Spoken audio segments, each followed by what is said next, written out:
এটা হচ্ছে টমেটো বীজ। তো এই টমেটো বীজ আমি কেন বের করলাম সে বিষয়ে আপনাদের কাছকে কিছু বলবো। আমি যখন প্রথম টমেটো চাষ করি তো সেই সময় আমি টমেটোর বীজ নিয়ে এসেছিলাম। এখানে যতটা দেখতে পাচ্ছেন এটাকে 4 ভাগ করে 1 ভাগ হবে অতটুকু টমেটোর বীজ মোটামুটি প্রায় 1,500 টাকা মতো নিয়েছিল, কম বেশি। তো এই 1,500 টাকার বীজে আমি এখানে 4 ভাগের 1 ভাগ পেয়েছিলাম এবং সেই বীজটা থেকে আমি চারা তৈরি করে তারপরে আমি সেই চারাটা আমার জমিতে রোপণ করি। প্রায় 10 কাঠা মতো, মানে 1 বিঘার অর্ধেক জমি আমি চাষ করেছিলাম। তো সেই টাইমে এত বেশি দাম নিয়েছিল টমেটোর বীজ, ওরকম আমি 4টে প্যাকেট নিয়েছিলাম। তো 4টে প্যাকেটে আমার 1,500 টাকা করে হিসাব করলে দেখুন কতটা হয়। তো আমি অবাক হয়ে গিয়েছিলাম। তো যখন জিজ্ঞেস করেছিলাম দোকানে যে এত দাম কেন, তো তারা বলেছিল যে এটা হাইব্রিড, এটা উচ্চ ফলনশীল, এই সে অনেক কিছু বলেছিল। তো যেমনটা বলেছিল ঠিক তেমনটাই ফলন হয়েছিল, তারা ভুংভাং কিছু বলেনি এবং সেটা সত্যি হাইব্রিড ছিল। তো তার পরের বছর আমি চিন্তা করলাম যে এই যে হাইব্রিড তারা যেটা বলল, তো এই যে টমেটোগুলো আছে এখান থেকে যদি আমি বীজ রাখি বাড়িতে, তাহলে সেটা থেকে কি এই অনুরূপভাবে ফলাফল পাওয়া যাবে বা ফলন পাওয়া যাবে?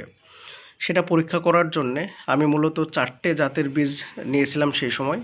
তো 4টে জাত থেকেই আমি কিছু কিছু একদম মানে গাছে পাকা টমেটো সংগ্রহ করলাম এবং সেখান থেকে বীজ নিলাম এবং সেই বীজগুলো আমি সুন্দরভাবে বের করে রোদ্রে শুকিয়ে আমি প্যাকেটজাত করে রেখে দিলাম আগামী বছর করার জন্যে, যেটা গত বছর করেছিলাম। তো গত বছর মানে বীজটা সংগ্রহ করেছিলাম।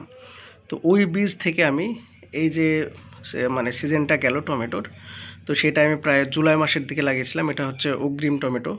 তো সেই হিসাবে আমি আগস্টের শেষের দিকে জুলাই মাসে আমি চারা অলরেডি তৈরি করে ফেলেছিলাম। তো জুলাই মাসের শুরুর দিকে আমি চারা রোপণ করেছিলাম এবং ভাবছিলাম যে আসলে কি আমার এতটা জমি লস হবে কিনা। আমিও প্রায় অনেকটা জমি লাগিয়েছিলাম এবার। তো ভাবছিলাম যে হয়তো লস হয়ে যেতে পারে, কারণ এটা তো বাড়ি থেকে বীজ তৈরি করা, কেমন ফলন আসবে না আসবে এটা নিয়ে একটু চিন্তার মধ্যেই ছিলাম। অনেকে নিষেধও করেছিল।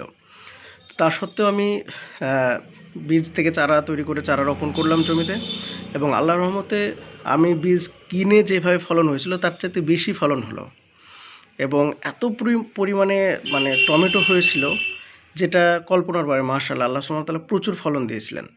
তো সেখান থেকে আবারও এই বছর সংগ্রহ করলাম। যে গত বছরে আগের বছরে আমি যখন প্রথম টমেটো চাষ করি তখন অনেকগুলো টাকার আমার বীজ কিনতে হয়েছিল। একটা প্যাকেটের দাম ওই যে বললাম 1,500 টাকা। সামান্য এখানে যে যতটা দেখছেন 4 ভাগের 1 ভাগ হবে এতটুকু বীজ, এতটা দাম নিয়েছিল। তো সেখান থেকে আমি ভাবলাম যে না, আমি এবারও রাখি। তো এবারও রেখেছি। তো আপনাদেরকে যেটা বলতে চাই যে এত দাম দিয়ে মানে এই যে আহ, এটাকে একটা সিন্ডিকেট বলা হয়, বুঝতে পেরেছেন? মানে এই যে বীজ বলেন, এই বীজগুলো কিন্তু ধান থেকে নিয়ে শুরু করে প্রত্যেকটা জিনিসের এখন বীজ। এমনকি শেষ পর্যন্ত কলারও মানে চারা বিক্রি করতে শুরু করে দিয়েছে। এই ফলন হবে সেই ফলন হবে, যে কলার চারা অহরহ আমাদের মাঠে পাওয়া যায়। এমনকি পটলের চারা বিক্রি করছে, যেই পটলের আগে মানুষ লতা লাগিয়ে দিত সেখান থেকে চারা তৈরি হয়ে যেত। মানে এ টু জেড সব কিছু নিয়ে বিজনেস শুরু করেছে সিন্ডিকেট, ঠিক আছে?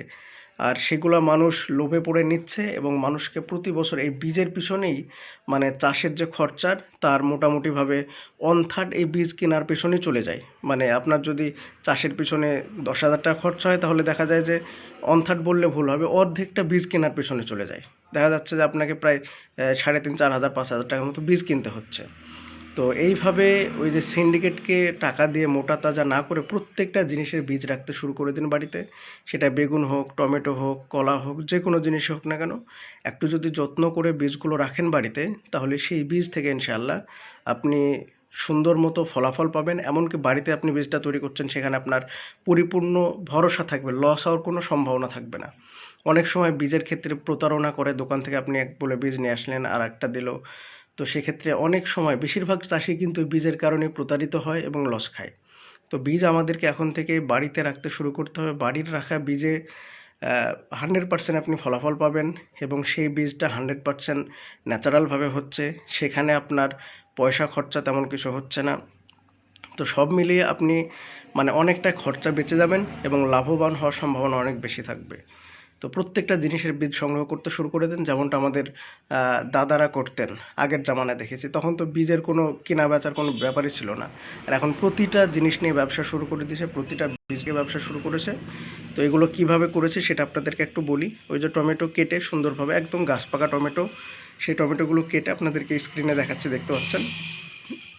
এই ধরনের টমেটোগুলো কেটে তারপরে সেখান থেকে বীজগুলো নিয়ে ওই যে মশারির নেট পাওয়া যায়, জাল পাওয়া যায়, সেখানে বীজটা রেখে পানিটা ফেলে দিয়েছি। এটা মোটামুটি আজকে বের করেছি, তো কালকে ইনশাল্লাহ যদি ভালোভাবে রোদ হয় তাহলে পরিপূর্ণভাবে শুকিয়ে যাবে, এবং সেটা এয়ার টাইট যে বক্সগুলো থাকে সে বক্সের মধ্যে রেখে দেবেন, এবং কোন সিজনের কোন জাতের সেটা লিখে রেখে দেবেন বক্সের উপরে। আগামী বছর ইনশাল্লাহ সুন্দরভাবে এটা চাষ করতে পারবেন। ভালো থাকুন, সুস্থ থাকুন। আসসালামু আলাইকুম রহমতুল্লাহি ওয়া বারাকাতুহু।